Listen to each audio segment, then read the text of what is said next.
नमस्कार, मैं हूं जल्पा क्षत्रिय और आप देख रहे हो राष्ट्र प्रथम अभिव्यक्ति कार्यक्रम में आपका स्वागत है। भारत देश आजाद है और सभी नागरिकों को अभिव्यक्ति की आजादी है। अभिव्यक्ति यानी इसके द्वारा मनुष्य अपने मनोभावों को प्रकाशित करता है तथा अपनी भावनाओं को रूप देता है। हर व्यक्ति की अभिव्यक्ति अलग अलग हो सकती है, उसके विचारों के आधार पर या फिर मुद्दे के आधारित। अब थोड़ा सा अर्थ बदल जाता है जब बात होती है राजनीतिक दलों की। जब राजनीतिक दलों द्वारा जब चुनाव जीतने के लिए खुद की प्रशंसा या फिर उन्होंने क्या कार्य किया यह बताया जाता है, उसे सामान्य भाषा में प्रचार कह सकते हैं। न सिर्फ भूतकाल में क्या क्या किया या अभी क्या हो रहा है उसका उतना प्रचार नहीं होता जितना आकर्षित प्रचार अब सत्ता मिली तो क्या करेंगे उसका होता है। मुद्दा तो आप समझ ही गए होंगे, गुजरात और हिमाचल प्रदेश में चुनाव नजदीक है। पार्टियों ने ऐलान तो कर दिया है और आगे भी ऐलान होगा कि अगर हमें मत मिले, सत्ता मिली तो हम जनता के लिए क्या करेंगे। बात करें हिमाचल प्रदेश की तो बताते चले कि हिमाचल प्रदेश में विधानसभा चुनाव के लिए 12 नवंबर को मतदान होना है। सभी राजनीतिक दलों ने इसके लिए उम्मीदवारों की सूची भी जारी कर दी है और आपको बता दें कि शनिवार को कांग्रेस ने हिमाचल प्रदेश के लिए अपनी पार्टी की ओर से घोषणा पत्र भी जारी कर दिया है। बता दें कि इस घोषणा पत्र में कांग्रेस ने जनता को ओपीएस लागू करने, महिलाओं को 1500 रुपए प्रति माह, 300 यूनिट मुफ्त बिजली और 2 रुपए प्रति किलो गाय के गोबर की खरीद सहित 10 गारंटी देने का वादा किया है। अपनी घोषणा पत्र में कुल 10 मुद्दों को सम्मिलित किया गया है, जिसमें कांग्रेस ने पहले नंबर पर पुरानी पेंशन नीति बहाल करने की बात कही है, तो साथ ही कांग्रेस ने अपने घोषणा पत्र में 5 लाख लोगों को रोजगार देने का भी वादा किया है। तो करते हैं नजर कांग्रेस के घोषणा पत्र के 10 मुद्दों पर। सबसे पहले कांग्रेस ने यह घोषणा की है कि पुरानी पेंशन होगी बहाल, युवाओं के लिए 5 लाख रोजगार दिए जाएंगे, महिलाओं को हर महीने 1500 रुपए दिए जाएंगे और साथ ही 300 यूनिट फ्री बिजली भी जनता को दी जाएगी और बागबान तय करेंगे फलों की कीमत।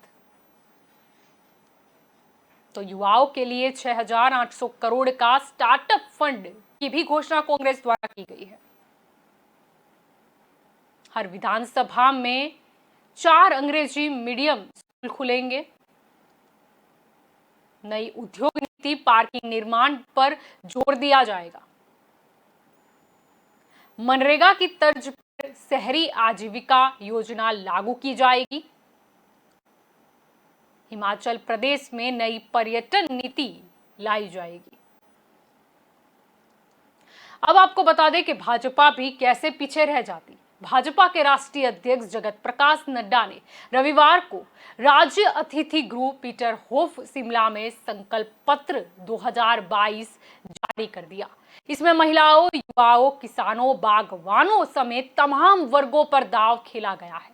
छात्राओं को साइकिल व स्कूटी, महिलाओं को नौकरियों में 33% आरक्षण और 3 गैस सिलेंडर मुफ्त देने की घोषणा की गई है।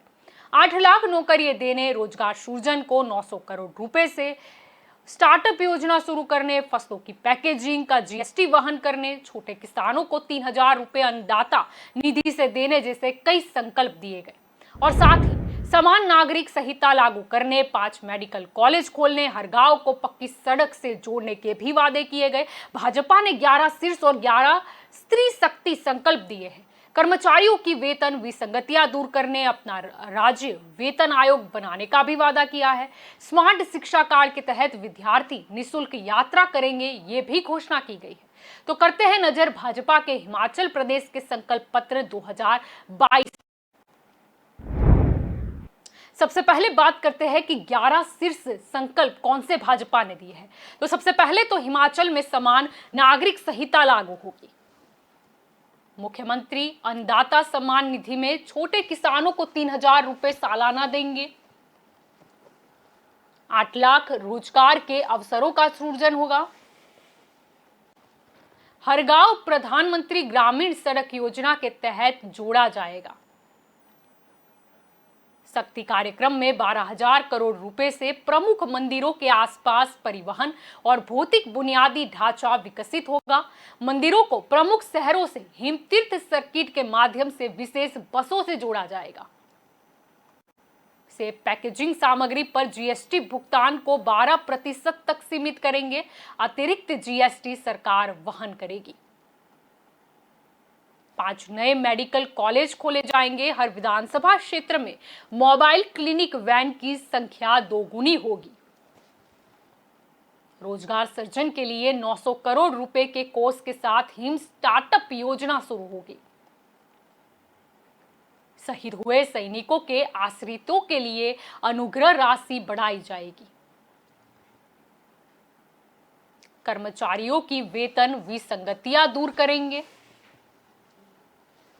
वक्फ संपत्तियों का सर्वे कर इनके अवैध उपयोगी की जांच के लिए न्यायिक आयोग भी बनेगा। ये तो बात हुई कि भाजपा ने 11 शीर्ष संकल्प क्या दिए हैं, लेकिन अब हम ये भी देखते हैं कि स्त्री शक्ति के लिए भाजपा ने कौन से 11 संकल्प दिए हैं। बीपीएल परिवारों की लड़कियों के लिए विवाह शगुन योजना राशि 31,000 से बढ़ाकर 51,000 करेंगे। 6ठी से 12वीं कक्षा की स्कूली छात्राओं को साइकिल और उच्च शिक्षा प्राप्त करने वाली लड़कियों को स्कूटी दी जाएगी। 500 करोड़ रुपए का एक कोष स्थापित करेंगे। इससे महिला उद्यमियों को होम स्टे स्थापित करने के लिए ब्याज मुक्त ऋण देंगे। महिला स्वयं सहायता समूहों को देने वाले ऋण की ब्याज दर घटाकर 2% करेंगे। गर्भवती महिलाओं को 25,000 रुपए देंगे। देवी अन्नपूर्णा योजना गरीब परिवारों की महिलाओं को 3 मुफ्त रसोई गैस सिलेंडर देंगे। अटल पेंशन योजना में गरीब परिवारों की 30 वर्ष से अधिक उम्र की महिलाएं शामिल होंगी। सरकारी स्कूलों में 12वीं कक्षा में शीर्ष 5,000 रैंक हासिल करने वाली छात्राओं को स्नातक तक की पढ़ाई के दौरान 2,500 रुपए प्रति माह छात्रवृत्ति देंगे। ग्रामीण महिलाओं के गोधन के लिए उचित मूल्य की दुकानों पर रियायती दरों पर चारे की खरीद की प्रणाली विकसित करेंगे। महिलाओं को हिमकेयर कार्ड में कवर न होने वाली बीमारियों के इलाज के लिए स्त्री शक्ति कार्ड में कवरेज देंगे। हर जिले में 2 छात्रावासों का निर्माण करेंगे। नौकरियों और शैक्षणिक संस्थानों में महिलाओं के लिए 33% आरक्षण देंगे। अब घोषणा पत्र में तो कांग्रेस और भाजपा दोनों ने हिमाचल प्रदेश की जनता को क्या क्या मिलेगा उसका प्रचार तो कर दिया। अगर सही में घोषणा पत्र के हिसाब से जनता को लाभ मिलता है तो फिर हिमाचल प्रदेश में कांग्रेस आए या भाजपा आए वहां की जनता का जीवन सुधरेगा, ये तय है। लेकिन ये दोनों घोषणा पत्र में कई ऐसे मुद्दे हैं जिसे शायद हमने किसी और राज्य के चुनाव के वक्त उस समय के घोषणा पत्र में शायद देखे थे। हाँ, शायद उस राज्य में बाद में सत्ताधारी पक्ष ने कितना दिया उस बात से शायद हम अंदाजा लगा सकते हैं कि आगे जनता को क्या कितने समय में मिलेगा। सिर्फ हिमाचल प्रदेश के मद्देनजर नहीं, लेकिन एक कॉमन प्रश्न तो वैसे ये भी उठता है कि हर बार राज्यों के चुनाव में सड़क का मुद्दा आ जाता है, तो यह क्या हर बार चुनावी गाजर के रूप में दलों ने रख रखा है क्या? कांग्रेस हो या भाजपा हो या अन्य कोई दल, क्या इन्हें सत्ता का लुत्फ उठाने के बाद याद नहीं आता कि इस बार भी हम वही देने की बात कर रहे हैं जो हमने पिछले चुनावों में जीतने के बाद देने को कहा था? क्या कभी कोई दल नया घोषणा पत्र देने से पहले यह रिपोर्ट वीडियो और फोटो प्रूफ के साथ यह बता पाएगा कि ये वादा हमने इस तरह से पूरा किया था? जांच कार्य चल रहा है वो भी दिखा सकते हैं, और सामने अलग अलग विधानसभा के लोग भी उनके विस्तार में क्या क्या मिला उस पर टिक लगाए। जो सर्वे फिर सार्वजनिक भी किया जाना चाहिए। वैसे आपको फिर से याद दिला दूं कि जनता को अभिव्यक्ति की आजादी है। आखिरकार जनता ही मत देकर सत्ता देती है, न सिर्फ राज करने के लिए बल्कि कार्य करने के लिए। हाँ, शायद जनता को क्या चाहिए उससे अधिक राजनीतिक दलों को क्या देना है वह व्यक्त किया जाता है। हर बार जहां भी चुनाव हो उस राज्य को नंबर 1 बनाने की बात होती है। बहुत अच्छा विचार है। सभी ही राज्य नंबर 1 होंगे तभी तो देश नंबर 1 बनेगा, विश्व गुरु बनेगा। लेकिन अब हम भविष्य से वर्तमान पर आ जाते हैं। अगर सभी दलों का उद्देश्य जनता का कार्य करना है तो फिर नेता ऐसी को ऐसी सत्ता होनी चाहिए। ये रिपोर्ट भी तो बाहर आना चाहिए कि कौन से विधायक नेताजी ने जनता को कितना सुना, जनता के कितने प्रश्न हल किए, क्या जनता ने चुनाव परिणाम के बाद शक्ल भी देखी है उनके नेता की या नहीं। चुनाव के समय बड़ी रैली, बड़ी सभा होती थी, फिर बाद में जनता गायब हुई या नेता गायब हुए। मैं यहाँ कार्यकर्ता की भीड़ की बात कर ही नहीं रही। चर्चा करने की वजह यही है कि इस लाइन को वर्षों हो गए, अब तो बदले लाइन वो पुरानी वाली कि गरीब की थाली में पुलाव आया है, लगता है कि चुनाव आया है। या चुनाव के अलावा भी तो कोई बोले जनता को कुछ देखे दिखाए। वैसे तो दलों को यह भी जानने की जरूरत है कि जनता को पुलाव चाहिए या सिर्फ सादे चावल भी चलेंगे, मिले तो सही। मैं यहां ख्याली पुलाव शब्द का प्रयोग नहीं कर रही। वैसे तो अब सोशल मीडिया का युग है, कंपैरिजन बहुत जल्दी हो जाती है। कांग्रेस की बात करें तो कांग्रेस अभी जो वादा कर रही है उसकी जहां पर सत्ता है वहां क्या हाल है।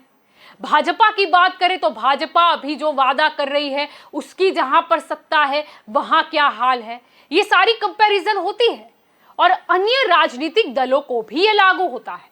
और इसीलिए जहां की सत्ता हो उसे राजनीतिक दल दूसरी जगह मॉडल के रूप में प्रस्तुत भी करते हैं, जैसे कि गुजरात मॉडल, दिल्ली मॉडल, वैसे राजस्थान मॉडल भी कुछ सुनाई दिया था।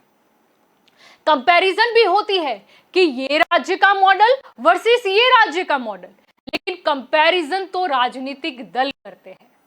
अब विचार आता है कि जिस दिन जनता, अलग अलग राज्यों की जनता अगर सोशल मीडिया में उनके राज्य की सत्ता वालों ने उनको क्या दिया वह बताने लगी, अभिव्यक्त किया, उजागर किया, तो क्या होगा कि फिर राजनीति बदल जाएगी। जो काम करेगा उसे प्रचार करने की जरूरत नहीं होगी, जनता ही बता देगी सेल्फी लेकर और रखकर कि हमें ये मिला है। लेकिन काम नहीं हुआ तो शायद जनता वो भी तो बता देगी। अभिव्यक्ति की आजादी है, वैसे तो एक और मजबूत ताकत है अपना नेता चुनने की मत देकर। कोई दल अपने प्रचार से आकर्षित कर सकता है कि हमें मत दीजिए, यह हक भी है अपना प्रचार करने का, लेकिन कोई दबाव नहीं बना सकता कि हमें ही मत दो, क्योंकि जनता आजाद है, लोकतंत्र है। अब देखना यही है कि राजनीतिक दल तो अपना प्रचार कर लेते हैं, लेकिन जनता कब खुल के अपनी अभिव्यक्ति को जाहिर करेगी। तो ये हमारी स्पेशल रिपोर्ट थी, लेकिन आप जुड़े रहे राष्ट्र प्रथम के साथ। नमस्कार।